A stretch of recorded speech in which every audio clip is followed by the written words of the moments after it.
Ever ponder how someone can go from being a generation's most sought-after celebrity to all but vanishing from the public eye, then all of a sudden, without warning, become the face of a worldwide phenomenon? Lee Jung Jae's journey is more dramatic than any character he has ever performed, and that is precisely what happened to him. Believe me, there is heartache, hardship, atonement, and a strong resurgence in this tale. This is the amazing rise, collapse, and return of one of Korea's most renowned performers, so stay tuned until the very end. The tale of Lee Jung Jae did not begin with celebrity. He worked as a waiter to help support his family while growing up in a modest Seoul home. His dream was not to be an actor. He never even dreamed of being famous. In fact, however, life had other ideas. He was discovered by a well-known designer who introduced him to the modeling industry. His presence and powerful features immediately drew attention.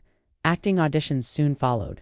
Despite his lack of training, he did, however, have a natural screen presence, which provided opportunities. Sandglass, a drama, had his major break. In 1994, despite not being the protagonist, his performance attracted national recognition.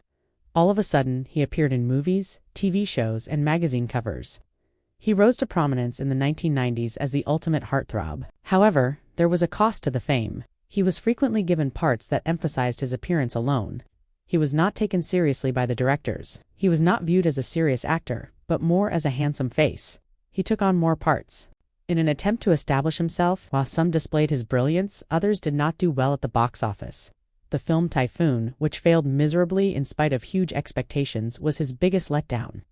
A difficult period began with that failure. During the 2000s, he lost his prominence. There were rumors that he was sad and that he was hard to work with. In actuality, he felt disoriented and uncertain of his place in the world. Lee Jung Jae, however, persisted. He began to decline menial positions and waited for worthwhile endeavors. He took a big chance in 2010 when he played a cold and cunning character in The Housemaid. Everything changed because of this performance. He was finally regarded by critics as a serious performer. The Thieves and New World followed, confirming his return. In order to gain greater control over his career, he co-founded his own production firm. He was now directing his own destiny, rather than merely playing the part. Then, in 2021, The Squid Game became a worldwide sensation. Lee was initially unsure of the role. It was unusual, dangerous, and dark. However, he agreed, and it permanently altered his life. Global records were broken by the show. From being all but forgotten, Lee Jung Jae rose to fame all around the world. He remained modest, focused, and loyal to his principles despite his fame. He started producing and directing instead of just taking pleasure in the attention. He even made his Hollywood debut in the Star Wars world with a significant role in The Acolyte.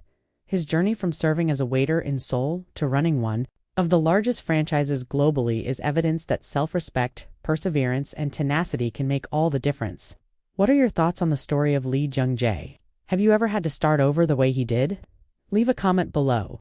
With your opinions, remember to share this tale with someone who needs some motivation today. Like it, and subscribe.